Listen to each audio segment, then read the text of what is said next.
제가 올해가 한갑이거든요. 첫 번째 도전 5주 만에 전체 88점 나왔습니다. 그 중에 100점짜리가 나왔고요.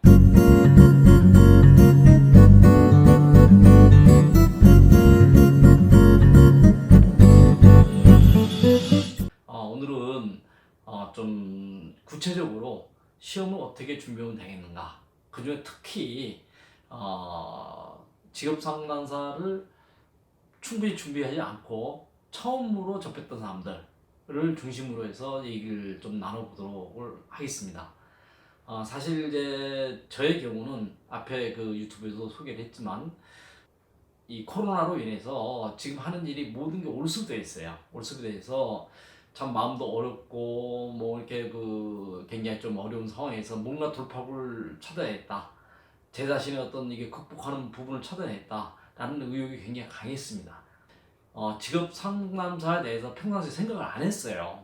그런 얘기를 들어본 적도 대강은 있지만 정확히 뭐 이렇게 가깝게 들어본 적이 없고, 또 하나는 제 주변에서 직업 상담사를 딴 사람이 제 주변에 없었어요.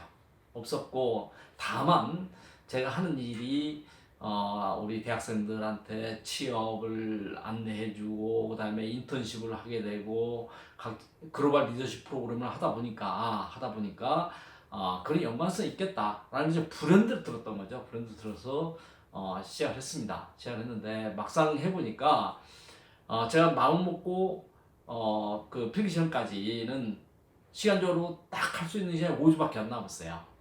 5주밖에 안 남았어요.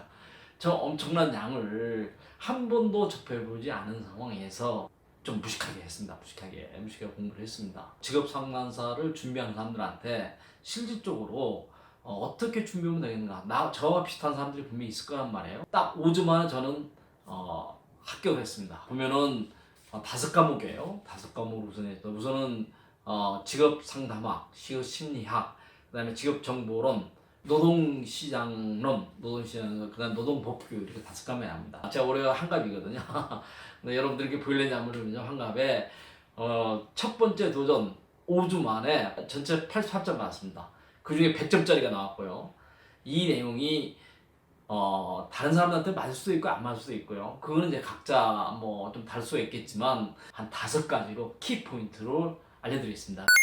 처음으로 어떻게 준비하는 사람 입장에서는 뭘 해야 될지 참 모르잖아요. 저는 완전 뭐 정말 무식하게 이렇게 접근이 됐는데 그래서 굉장히 이게 책을 받아보고 엄청난 양을 보고 이게 과연 될 것인가, 이 시험을 왜 준비하는가가 좀 분명히 서야 된다고 생각이 듭니다. 이게 사실은 되게 개념적인 얘기 같고 뭐 개론적인 얘기 같지만 이게 굉장히 중요한 것 같아요. 사실 직업상담사의 과목 5과목이 물론 대학에서 심리학과를 나오고 상담학과를 나오고 경제학과를 나온 사람들은 조금 유리를 할 것 같아요.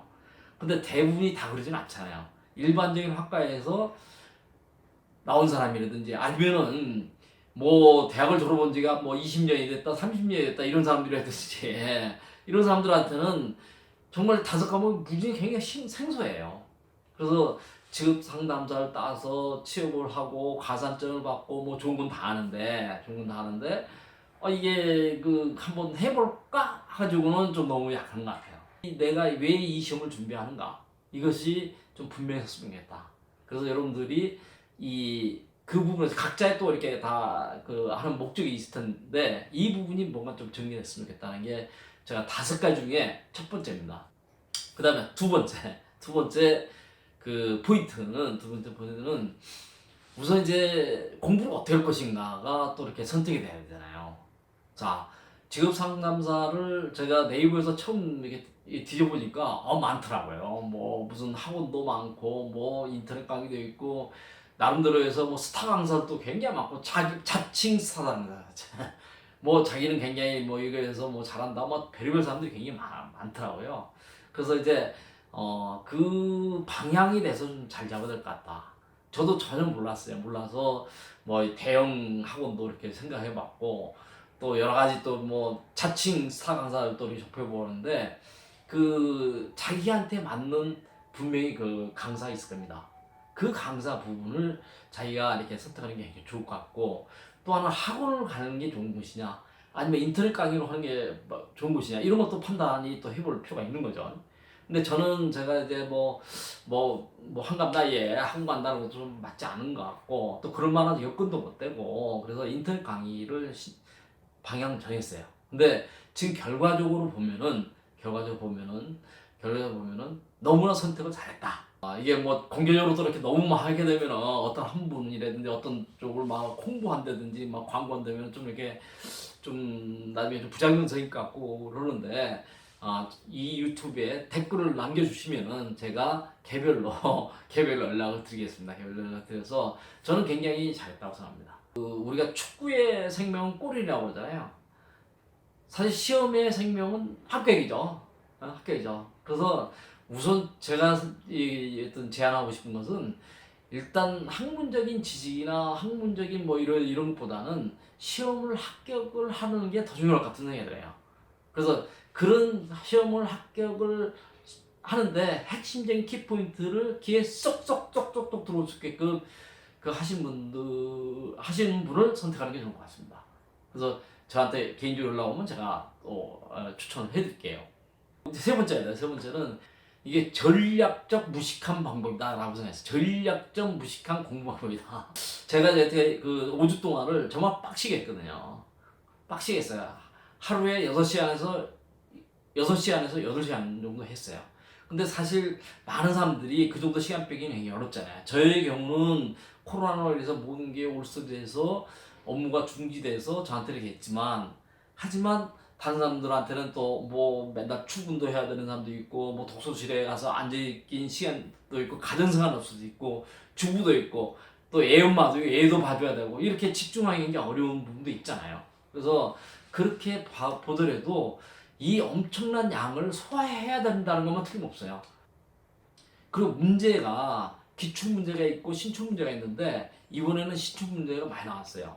근데 대부분이 이게 문제 은행식으로 나오기 때문에 기출 문제가 많이 나온다는 거예요. 뭐 운이 좋으면 70% 80% 최소한 60% 이상은 다 나오는 것 같아요. 기출 문제. 근데 기출 문제가 무려 10년치기 때문에 무려 10년치기 때문에 어디서 나올지 모른다. 어디서 나올지 모르기 때문에 그거를 결국은 접해봐야 되는 방법이 없는 거죠. 저는 우선 이제 잘 모른다고 그랬잖아요. 대전제가 제로였다고 그랬잖아요. 제로였는데 우선 기출 문제를 봤습니다. 2019년부터 거꾸로 가서 5개를 봤어. 5개를 보면은 1년에 3번씩이란 말이에요. 1번 3회를 거쳐서 하는데 한 번 보는데 100문제씩이에요. 그러면은 뭡니까? 한 번을 1년에 300문제인데 5년치를 하면 얼마예요? 3, 5, 15, 1500문제예요. 1500문제를 다 봤습니다. 우리가 1500이라는 게 굉장히 1서부터 1500 세기도 되게 힘들잖아요. 1500문제를 한 번 봤어요. 무슨 뜻인지 모르고 막 그냥 뭐 이렇게 읽었습니다. 읽었고 그 다음에 그 다음에 인터넷 강의 들었어요. 기출문제 풀이를 해설하시는 그 교수님의 그 인터넷 강의 들었어요. 그러니까 뭐 조금 아는 것 같기도 하고 뭐 이렇게 뭐 대략 좀 매칭도 되고 뭐 영어도 조금 좀 이렇게 되는 것 같더라고요. 그 다음에 핵심 이론서라고 해서 과목별로 된 또 거기에 기출 문제가 있어요. 아까 제일 처음에 한 것은 연도별로 하다 보니까 문제가 각 문제별로 과목별로 이게 그 여러 가지 형태가 나오는데 또 이건 완전히 과목별로 해서 기출 문제를 하다 보니까 더 좀 심화되는 것 같은 느낌을 받았습니다. 그래서 그 과정을 띄었죠. 기출 문제 5개를 먼저 해봤고 그 다음에 강의를 한번 들어봤고 그 다음에 저희 핵심 이론서라는 거기에 나온 기출 문제를 한번 봤어요. 그러니까 대강 조금 이렇게 그 좀 감이 잡히는 느낌을 받았습니다. 이 시험에 또 이렇게 보면 이게 평균 60점입니다. 평균 60점이면 돼요. 5과목에 평균 60점이 되고 과락은 40점이에요. 그 얘기는 무슨 얘기냐면은 시험 문제를 딱 봤을 때 거의 손을 못 대고 거의 뭐 아는 게 한두 개밖에 모르겠다. 잘 모르겠다. 이렇게 되는 게 아니고 거의 과락될 겁니다. 그리고 이제 60점을 넘게 된다면은 8개가 틀린 거죠. 8개 틀린 거죠. 그죠? 40점이니까 하나에 5점씩이니까 8개 틀리잖아요. 그러면은 20문제에서 8개만 틀리면 6점이 넘는 거예요. 저로서는 제일 어려웠던 과목은 솔직히 직업 상담학, 직업 심리학 제일 어려운 거예요. 이게 뭐 그 말이 그 말 같고 저 말이 그 말 같고 틀린 걸 골라내는데 잘 모르겠어요. 그래서 제가 전략 과목이라는 걸 또 생각했습니다. 그래서 제가 전략적 무식한 공부법이라고 했는데 이 전략 과목을 생각해봤어요. 쭉 보니까 또 다른 사람들은 제가 많은 그 카페에서 보면은 그 노동시장론이 또 이게 굉장히 어렵다고 그러는 거예요. 왜 어렵냐? 계산 문제가 있어요. 계산 문제가. 계산 문제가 통상 2개, 3개 나오고, 그다음에 그래프가 나오고, 하향 곡선이 됐을 때 어떻게 되냐, 뭐, 이러니까, 이게 그냥 뭐, 숫자만 나오면 싫어하는 사람들 굉장히 많잖아요. 우리 현실적으로. 특히 문과로 했던. 근데 저는 어떻게 마음을 먹냐면은, 계산 문제는 다 맞자라고 생각했어요. 근데 풀어보니까, 공식을 대입하고 또 풀어보고 뭐 여러 걸 이렇게 해봤습니다. 해보니까 차라리 전략을 그쪽으로 바꾸는 게 낫다 해서 고득점적으로 하는 것이 이 노동시장론 쪽을 봤습니다. 근데 의외로 결과가 100점 받았어요. 그래서 다른 사람들 카페에서 뭐 굉장히 뭐 난리가 났죠. 어떻게 그 100점 하냐고. 저도 모릅니다. 제가 그렇게까지 뭐 이렇게 점수 나오려고 생각 안 했는데 100점이 받았습니다. 그 다음에 또 하나의 전략 과목으로 생각한 게 저는 이 법규로 가서 노동법규. 노동법규의 지문이 굉장히 많습니다. 넓고 뭐 읽지 못하겠어요. 읽으면 앞에 뭘 물어봤는지 모르겠고 근데 이게 심리적으로 출제자들하고 저하고도 경쟁하는 같은 느낌도 들었어요. 아주 그 뒷부분만 살짝 와서 그 요령이 생기더라고요. 뭐뭐만을 강조했다든지 뒷부분이 된다 안 된다로 바꿨다든지 이런 게 좀 있더라고요. 거기에 또 인터넷 강의도 듣고 하니까 이게 그 노동시장론하고 그다음에 노동법규 쪽을 좀 전략감을 올리고 그다음에 저로서 저의 개념으로 보면 제일 없다 생각하는 상담학과 심리학은 조금 내리고 내린다기보다는 다 올라갔으면 좋겠는데 아무튼 거기 하고 그다음에 정보론은 아무튼 최대한 이렇게 해보자. 정보론이 또 의외로 좀 그 상담원이나 심리학보다 좀 낫다고 생각이 들었어요. 틀리는 쪽 몇 개를 맞추냐가 아니라 몇 개를 틀리냐 쪽으로 생각을 하고 이렇게 했습니다. 그러다 보니까 이제 무려 9년 치른 거예요. 9년 치를 앞에 돌렸죠. 돌렸죠. 전체적으로 보니까 제가 280시간 정도 투입을 했고 그 다음에 전체 문제로 보면 한 3,000문제 정도 아니 9,000문제 정도를 본 것 같더라고요. 본 걸 1회독, 2회독, 3회독 이렇게 되니까요. 아마 여기 많은 합격자들도 그 정도는 했을 겁니다. 그렇게 하고 근데 저를 같은 경우는 이렇게 많은 시간 투여를 할 수 있는 어떻게 보면 행운적인 조건이 사업이 안 됐지만 행운적인 조건이 됐다고 하지만 사실은 그 현실적으로 어렵잖아요. 어려운 분도 굉장히 많잖아요. 하지만 하루에 3시간 이상은 해야 될 것 같다. 제 생각할 때. 그렇게 시간적 배분을 해서 나눠보니까 하루에 3시간 정도 하시는 분들은 이게 개월 썼다면 3개월 정도 되는 거예요. 저는 그거를 5주에 끝나가요. 5주에. 물론 어떤 분은 뭐 접수하고 그랬다지만 굉장히 4주 뭐 4주에 되신 분도 있고 뭐 수도 있겠지만 쉽지 않은 거 5주만 해도 최단기의 부분에 들어갈 겁니다. 그 다음에 키포인트 4개. 4개는 일단 틀린 문제. 틀린 문제만 모아봤어요. 틀린 문제만 모아서 거기에 이제 이렇게 별도 색깔을 씁니다. 틀리면 요거는 아예 틀린 문제만 계속 봤습니다. 틀린 문제만 계속 봤어요. 틀린 문제만 좀 보니까 물론 아는 문제를 다시 보면 또 틀린 경우 또 있어요. 뭐 그 차별화가 별로 안 되지만 틀린 문제를 그래도 강조를 했다라는 생각이 듭니다. 그리고 마지막 파이널이죠. 그 또 저희가 갖고 있는 카페 그쪽에서는 또 합격 선물이라는 뭘 해가지고 전혀 표시가 안 돼 있는 그러니까 답안에 막히게 안 돼 있는 것들이 공개가 돼요. 공개가 되는데 그 적중성이 굉장히 많았어요. 그거를 그 보니까 벌써 세 바퀴를 돌리고 보니까 물론 이게 기출문제 나오겠는 게 이미 접해봤던 문제였어요. 접해봤던 문제였는데 그것이 그래도 답이 되더라.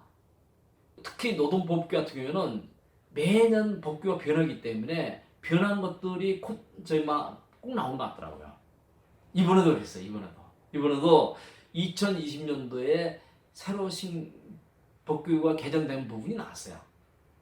그거를 내 카페에서 미리 정리가 돼서 민재 접했던 것이 아주 도움이 됐습니다. 또 저의 또 경우로 보면은 이거 계산기를 가져왔기도 됐어요. 계산기가 공인된 계산기라 돼. 카시오 그 스펙이 있습니다. 그거 이제 그 공지가 나오거든요. 그 계산기를 가져가는데 저도 새 걸 이번에 새롭게 샀어요. 샀는데 보니까 니셋이 됐냐고 그러는 거예요. 니셋. 갑자기 내 니셋가 생각도 안 했는데 새로 사왔습니다. 뭐 이렇게 니셋이야. 그래서 순간 당했어요. 그래서 니셋을 하는 방법에 대해서 미리서 숙지하고 가져가서 시험 감독관이 하도 이렇게 됐습니다 하고 딱 보여주는 거. 이게 당황해. 시험 앞두고 당황되면 안 되잖아요. 그죠? 안 되잖아요. 그리고 또 중요한 포인트. 시험 보기 전날이라든지 그 전전날이라든지 시험 장소를 꼭 한번 방문해 보시라 라는 생각입니다. 물론 잘 아는 길도 있고 뭐 이러지만 그래도 자기 한번 가보는 것과 안 가보는 게 차이가 끝이다. 왜냐면 시험은 시험이잖아요. 아무리 공부를 많이 해서 시험 떨어지면 할 수 없잖아요. 그죠? 할 수 없잖아요. 그래서 그런 어떤 심리적인 이런 어떤 이 압박을 줄이기 위해서 미리 한번 가보는 게 좋을 것 같다라는 생각입니다. 그래서 오늘 우리 학탁TV에서 제가 실제로 시험을 봤으니까 많은 것들을 여러분들하고 공유를 했습니다. 일리가 있고 있다면 꼭 구독 눌러주세요. 좋아요 누르시고 댓글을 남겨주시면 제가 개인적으로 오늘 여기서 얘기하지 못한 내용들을 보내드리겠습니다. 그래서 우리는 희망을 주는 학탁TV, 용기 주는 학탁TV 직업 상담사 합격! 화이팅!